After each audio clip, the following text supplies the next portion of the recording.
हाय नमस्कार दोस्तों, कैसे आप सब लोग। स्वागत है आपका अपने चैनल GJ7 ट्यूटोरियल्स पे।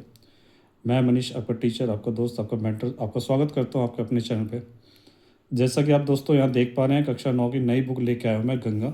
जो नया सिलेबस आ गया है, देख सकते हैं कि आप बुक की प्रिंट भी बहुत अच्छी है, चैप्टर्स भी बहुत अच्छे हैं, आप सीखने को भी इस बार बहुत कुछ नया मिलेगा। ठीक है, तो नई बुक है, नया सिलेबस है और नई शुरुआत हम करते हैं क्लास 9 के पहले चैप्टर से। तो सभी चलिए हम सीधा चलते हैं अपने सिलेबस पे, पहले चैप्टर पे। देख सकते हैं गंगा NCERT कक्षा 9 के लिए हिंदी पाठ्य पुस्तक न्यू बुक में आप देख सकते हैं पहला चैप्टर हमारे दो बैलों की कथा मुंशी प्रेमचंद द्वारा लिखी गई। ठीक है, तो चलिए हम शुरुआत करते हैं। ये हमारा गद्य खंड है।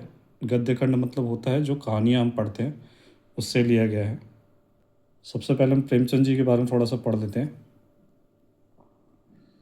कि प्रेमचंद जी का जन्म सन 1880 में लम्ही वाराणसी उत्तर प्रदेश में हुआ था। उनका मूल नाम धनपत राय था। उन्होंने शिक्षा विभाग में नौकरी की, परंतु असहयोग आंदोलन में सक्रिय भाग लेने के लिए सरकारी नौकरी से त्यागपत्र दे दिया और लेखन कार्य के प्रति पूरी तरह समर्पित हो गए। प्रेमचंद की कहानियाँ मानसरोवर के 8 भागों में संकलित है। सेवा सदन, प्रेमाश्रम, रंगभूमि, कायाकल्प, निर्मला, गबन, कर्मभूमि, गोदान उनके प्रमुख उपन्यास है। उन्होंने हंस, जागरण, माधुरी पत्रिकाओं का संपादन भी किया। उन्होंने जिस गांव और शहर के परिवेश को देखा और जिया, उसकी अभिव्यक्ति उनके कथा साहित्य में मिलती है। किसान, मजदूर, दलित, स्त्री और स्वाधीनता आंदोलन आदि उनकी रचनाओं के मूल विषय हैं। प्रेमचंद के कथा साहित्य में मनुष्य ही नहीं, पशु पक्षियों को भी आत्मीयता मिली है। उनकी भाषा सरल, जीवंत एवं मुहावरेदार है तथा लोक प्रचलित शब्दों का प्रयोग उन्होंने कुशलतापूर्वक किया है। सन 1936 में प्रेमचंद जी का निधन हो गया था। चलिए अब हम स्टार्ट करते हैं दो बैलों की कथा। जैसे कि आप देख पा रहे हैं, दो बैल हैं यहाँ पे। फोटोज़ बहुत अच्छी बनाई गई दो बैलों के साथ। आपको दिख रहा है किसान और पीछे बच्चा खेलता हुआ। तो चलिए हम सीधा चलते हैं। पेज देख के लग रहा है कि बुक भी बहुत अच्छी है और चैप्टर भी पहला हमारा बहुत अच्छा है, दो बैलों की कथा। आपने हो सकता है इससे पहले भी सुना हो, तो अब तो ये आपके सिलेबस में। तो चलिए हम पढ़ते हैं कि जानवरों में गधा सबसे ज़्यादा बुद्धिहीन समझा जाता है। जब हम किसी आदमी को परले दर्जे का बेवकूफ़ कहना चाहते हैं, परले मतलब अव्वल दर्जे का बेवकूफ़ कहना चाहते हैं, तो उसे गधा कहते हैं। गधा सचमुच बेवकूफ़ है या उसके सीधेपन या उसकी निरापद सहिष्णुता ने उसे यह पदवी दे दी है, इसका निश्चय नहीं किया जा सकता। गाय सींग मारती हैं। ब्याही हुई गाय तो अनायास ही सिंगनी का रूप धारण कर लेती है। क्यों, आपको पता है गाय का जब भी गाय क्रोधित हो जाती तो सींग मारती है। ठीक है, कुत्ता भी बहुत गरीब जानवर है। कुत्ते को भी यहाँ बहुत गरीब जानवर बताया गया। क्यों? क्योंकि लेकिन कभी कभी उसे भी क्रोध आ ही जाता है और कुत्ता क्रोध आने पे क्या करता है, काट लेता है, वो हम सभी जानते हैं। किंतु गधे को कभी क्रोध करते हुए नहीं सुना है। आपने भी जब से बचपन से आज तक जब भी गधे के बारे में सुना होगा कि गधा बहुत मेहनती होता है, पर उसका क्रोध विरोध कभी उसका बारे में ज़्यादा नहीं सुना होगा, ना देखा। जितना चाहे गरीब को मारो, चाहे जैसी खराब सड़ी हुई घास सामने डाल दो, उसके चेहरे पर कभी असंतोष की छाया भी ना दिखाई देगी। वैसाख में चाहे एक आध बार कुलेल कर लेता हो, पर हमने तो उसे कभी खुश होते हुए नहीं देखा। उसके चेहरे पर एक स्थायी विषाद स्थायी रूप से छाया रहता है। सुख दुख, हानि लाभ किसी भी दशा में उसे बदलते नहीं देखा। ऋषि मुनियों के जितने गुण हैं वे सभी उसमें पराकाष्ठा को पहुँचाए गए हैं, पर आदमी उसे बेवकूफ़ कहता है। सद्गुणों का इतना अनादर कहीं नहीं देखा। कदाचित सीधापन संसार के लिए उपयुक्त तो नहीं है। देखे ना भारतवासियों को अफ्रीका में क्या दुर्दशा हो रही है। क्योंकि जिस तरह की ये कहानी थी, उस टाइम भारतवासियों की हर जगह बहुत सारी दुर्दशा होती थी, तब ये गुलाम हुआ करते थे। तो हमारा भारत क्या था, आज़ाद नहीं था, गुलाम था। क्यों अमेरिका में उन्हें घुसने नहीं दिया जाता? बेचारे शराब नहीं पीते, चार पैसे कुछ समय के लिए बचा कर रखते हैं, जी तोड़कर काम करते हैं, किसी से लड़ाई झगड़ा नहीं करते, चार बातें सुनकर गम खा जाते हैं, फिर भी बदनाम है। कहा जाता है कि वे जीवन के आदर्श को नीचा करते हैं। अगर वे भी ईंट का जवाब पत्थर से देना सीख जाते तो शायद सभ्य कहलाने लगते, जो आज हमारा भारत बन चुका है। जापान की मिसाल सामने है। एक ही विजय ने उसे संसार की सभ्य जातियों में गण्य बना दिया। गण्य मतलब पूजनीय। लेकिन गधे का एक छोटा भाई है और भी है जो उससे कम ही गधा, और वह बैल है। बैल जिस अर्थ में हम गधा शब्द का प्रयोग करते हैं, कुछ उसी मिलते जुलते अर्थ में बछिया के ताव का भी प्रयोग करते हैं। यहाँ पे देखिएगा, बैल को एक और नाम दिया गया है, बछिया ताव। कुछ लोग बैल को शायद बेवकूफ़ों में सर्वश्रेष्ठ कहेंगे, मगर हमारा विचार ऐसा नहीं है। बैल कभी कभी मारता भी है, कभी कभी अड़ियल बैल भी देखने में आता है, और भी कई रीतियों से अपना असंतोष प्रकट कर देता है। अतएव उसका स्थान गधे से नीचे है। झुर्री के दोनों बैल, मालिक का नाम क्या था? झुर्री, जिसको आपने देखा था चित्र में। तो झुर्री के दोनों बैलों के नाम थे हीरा और मोती। ये बहुत बचपन से आपने सुनी भी होगी।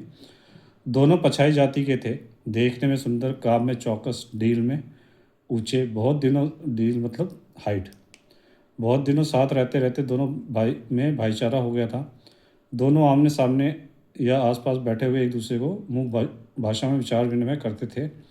एक दूसरे के मन की बात कैसे समझ जाता था हम नहीं कह सकते। अवश्य ही उनमें से कोई ऐसी गुप्त शक्ति थी जिससे जीवों में श्रेष्ठता का दावा करने वाले मनुष्य वंचित है।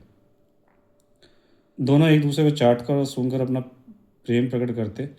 कभी कभी दोनों सींग भी मिला लिया करते थे, विग्रह के नाते से नहीं, केवल विनोद के भाव से। ठीक है, विनोद मतलब प्यार के भाव से, आत्मीयता के भाव से, जैसे दोस्तों में घनिष्ठता होते हैं। धौल धप्पा होने लगता है उनके। इसके बिना दोस्ती कुछ फुसफुसी, कुछ हल्की सी रहती है, जिस पर ज़्यादा विश्वास नहीं किया जा सकता। जिस व्यक्ति ये दोनों बैल हल या गाड़ी में जोत दिए जाते और गर्दन हिला हिलाकर चलते, उस वक्त हर एक की यह चेष्टा होती थी कि ज़्यादा से ज़्यादा बोझ मेरी ही गर्दन पर रहे। दिन भर के बाद दोपहर या संध्या को दोनों खुलते तो एक दूसरे को चाट चाट चूट कर अपनी थकान मिटा लिया करते। गाल में खली भूसा पड़ जाने के बाद दोनों साथ उठते, साथ नांद में मुंह डालते और साथ ही बैठते थे। एक मुंह हटा लेता तो दूसरा भी हटा लेता था। संयोग की बात है, झुर्री ने एक बार गोई का ससुराल भेज दिया। बैलों को क्या मालूम वे क्यों भेजे जा रहे हैं। समझे मालिक ने हमें बेच दिया है।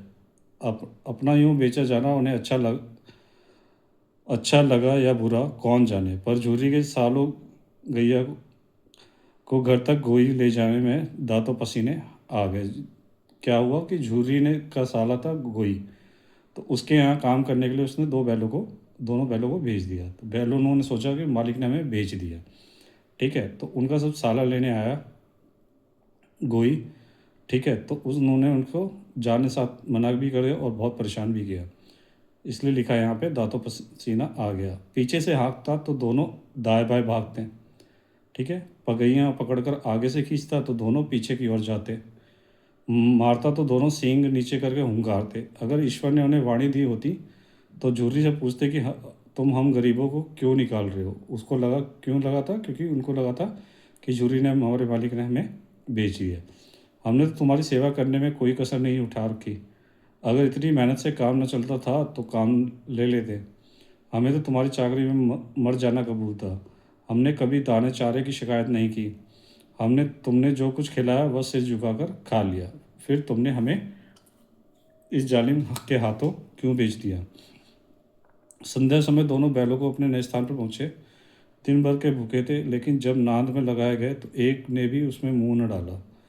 ठीक है, दिल भारी हो रहा था। नांद मतलब जहाँ पे उनके खाने की जगह होती है, उसको नांद बोलते हैं।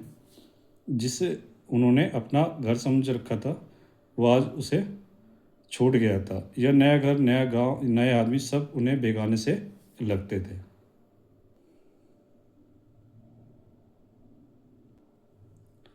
दोनों ने अपनी मुख भाषा में सलाह की कि एक दूसरे को कनखियों से देखा और लेट गए। जब गांव में सोता पड़ गया तो दोनों ने जोर मारकर पगड़े तुड़ा डाली और घर की तरफ चलो।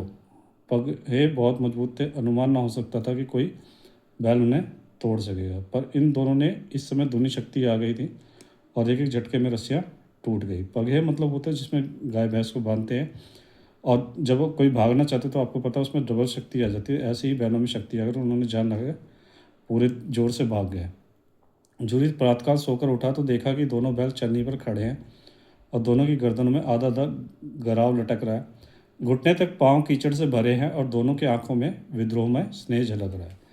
तो ये बहुत ही प्यारा दृश्य था। झूरी तो देख के खुश हो गया था। ठीक है, अब बैल गुस्से में उसको देख रहे थे। विद्रोह में होता है कि आपको विद्रोह मतलब नाराज़गी तो है पर प्यार वाली है। झूरी बैल को देखकर स्नेह से गदगद हो गया, दौड़कर उन्हें गले लगा लिया। प्रेमालिंगन और चुंबन का वह दृश्य बड़ा ही मनोहर था, जैसा कि आप इस चित्र में देख पा रहे हैं। तो झूरी बैल, ठीक है, घर और गांव के लड़के जमा हो गए और तालियां बजा बजा कर उनका स्वागत करने लगे। यहाँ आप स्वागत करते हुए देख सकते हैं। गांव के इतिहास में यह घटना अभूतपूर्व न होने पर भी महत्वपूर्ण थी। ठीक है, बाल सभा ने निश्चय किया दोनों पशु वीरों को अभिनंदन पत्र देना चाहिए। कोई अपने घर से रोटियां ले आया, कोई गुड़, कोई चाकर तो कोई भूसी। एक बालक ने कहा, ऐसे बैल किसी के पास ना होंगे। दूसरे ने समर्थन किया, इतनी दूर से दो दोनों अकेले चले आए। तीसरा बोला, बैल नहीं है, वे इस जन्म के आदमी है, इसका प्रतिवाद करने का किसी को साहस ना हुआ। झुर्री की स्त्री ने बैलों को द्वार पर देखा तो वो जल उठी। बोली, कैसे नमक हराम बैल है कि एक दिन वहाँ काम न किया। बाघ खड़े हुए। झूरी पर बैलों का वह आक्षेप ना सुन सका। नमक हराम क्यों है? चारा दाना कुछ ना दिया होगा तो क्या करते? बुरी यहाँ पे क्या झूरी यहाँ पे क्या करने लगा, अपनी वाइफ को यही समझाना चाह रहा था कि उसके बैल नमक हराम नहीं है, हो सकता है कि उसको उनको खाना अच्छे से ना मिला हो, इसलिए वो आ गए। वो तो बैल के मन की बात नहीं समझ सकते थे। तो स्त्री ने रोब के साथ कहा, बस तुम्हें तो बैलों को खिलाना जानते हो, और तो सभी पानी पिला पिला कर रखते हैं। झूरी ने चिढ़ाया, चारा मिलता तो क्यों भागते? स्त्री चिड़ी, भागे भागे इसलिए कि वो लोग तुम जैसे बुद्धुओं की तरह बैलों को सहलाते नहीं हैं, खिलाते तो रगड़कर जोतते भी हैं। ये दोनों ठहरे कामचोर, भाग निकले। अब देखूं कहाँ से खली और चौकर मिलता है। सूखे भूसे के सिवा कुछ न दूंगी, खाए चाहे मरे। वही हुआ, मजूर की बड़ी तादाद कर दी गई। बैलों को खाली सूखा भूसा दिया जाए। बैलों ने नांदे में मुंह डाला तो फीका फीका, ना कोई चिकनाहट ना कोई रस्सा। क्या खाए? आशा भरी आंखों से द्वार की ओर ताकने लगे। झूरी ने मजदूर से कहा कि थोड़ी सी खली क्यों नहीं डाल देते? तो मालकिन मुझे मार ही डालेगी। चुरा कर डाला तो ना दादा, पीछे तुम ही उन्हीं के सगे हो जाओगे। तो झूरी ने अपने मजदूर को क्या कहा था कि तुम ही थोड़ा डाला, तो उसने क्या बोला कि मालकिन मार डालेगी। तो उसने क्या बोला कि तुम जाके डालो, कुछ नहीं होगा। तो मार वहाँ पे मजदूर ने भी सही कहा कि पता चला मालकिन ने कुछ कहा और तुम मालकिन की साइड हो गए तो तुम मेरे पीछे पड़ जाओगे। तो यहाँ से दूसरा भाग इसका स्टार्ट होता है कि दूसरे दिन झुर्री का साला फिर आया और बैलों को ले चला। अब कि उसने दोनों को गाड़ी में जोता। दो चार बार मोती ने गाड़ी को सड़क के खाई में गिराना चाहा, पर हीरा ने संभाल लिया। वह ज़्यादा सहनशील था। संध्या समय घर पहुंचकर उसके दोनों को मोटी रस्सियों से बांधा और कल की शरारत का मजा चखाया। फिर वही सूखा भूसा डाल दिया। आपने दोनों बैलों की खली चूनी सब कुछ दी। दोनों बैलों का ऐसा अपमान कभी ना हुआ था। झुर्री ने उन्हें फूल की छड़ी से भी ना छुआता था। उसकी टिटकार पर दोनों उड़ने लगते थे। यहाँ मार पड़ी, आहत, सम्मान की व्यथा तो थी ही, उस पर मिला सूखा भूसा। नांद की तरफ आंखें तक ना उठाई। दूसरे दिन गया ने बैलों को हल में जोता, पर इन दोनों ने जैसे पाँव न उठाने की कसम खा ली थी। वह मारते मारते थक गया, पर दोनों ने पाँव न उठाए। एक बार जब उस निर्दय ने हीरा के नाक पर खूब डंडे जमाए तो मोती का गुस्सा काबू के बाहर हो गया। हल लेक भाग, हल रस्सी जुआ जोत सब टूट टाट का बराबर हो गया। गले में बड़ी बड़ी रस्सियाँ ना होती तो दोनों पकड़ाई में ना आते। ठीक है, तो हीरा ने मुँह की भाषा में कहा, भागना व्यर्थ है। ठीक है, इन्होंने बिना बोले ही मुंह से आंखों में इशारा किया करा कि भागना व्यर्थ है। मोती ने उत्तर दिया, तुम्हारी तो उसने जान ही ले ली थी, अब की बड़ी मार पड़ेगी। पढ़ने दो, बैल का जन्म लिया है तो मार से कहाँ तक बचेंगे? गया तो दो आदमियों के साथ दौड़ा आ रहा है। दोनों ने हाथों में लाठियाँ ली हैं। मोती बोला, कहे तो दिखा दूँ कुछ मज़ा मैं भी, लाठी लेकर आ रहा है। हीरा ने समझाया। नहीं भाई, खड़े हो जाओ, मुझे मारेगा तो मैं भी एक दो गिरा दूंगा। क्योंकि मोती थोड़ा सा गुस्सैल स्वभाव का था और हीरा शांत स्वभाव का था। ठीक है। नहीं, हमारी जाति का ये धन नहीं है। मोती दिल में ऐंठ कर रह गया गया आ पहुंचा और दोनों को पकड़कर ले चला। कुशल ही कृष्ण ने उस वक्त मारपीट ना की, नहीं तो मोती पलट पड़ता। उसके तेवर देखकर गया और उसके सहायक समझ गए कि उस वक्त टाला जाना ही मसला है। आज दोनों के सामने फिर वही सूखा भूसा लाया गया। दोनों के चुपचाप खड़े रहे। घर के लोग भोजन करने लगे। उस वक्त एक छोटी सी लड़की दो रोटियां लिए निकली और दोनों के मुंह में देकर चली गई। उस रोटी से उनकी भूख तो क्या शांत होती, पर दोनों के हृदय को मानो भोजन मिल गया। यहाँ भी किसी सज्जन का वास है। लड़की बहरों की थी, उसकी माँ मर चुकी थी, सौतेली माँ उसे मारती रहती थी, इसलिए इन बैलों से उसे एक प्रकार की आत्मीयता हो गई थी। दोनों दिन भर जोते जाते, डंडे खाते, उड़ते अड़ते, फिर शाम को थाने पर बांध दिए जाते और रात की वही बालिका उन्हें दो रोटियां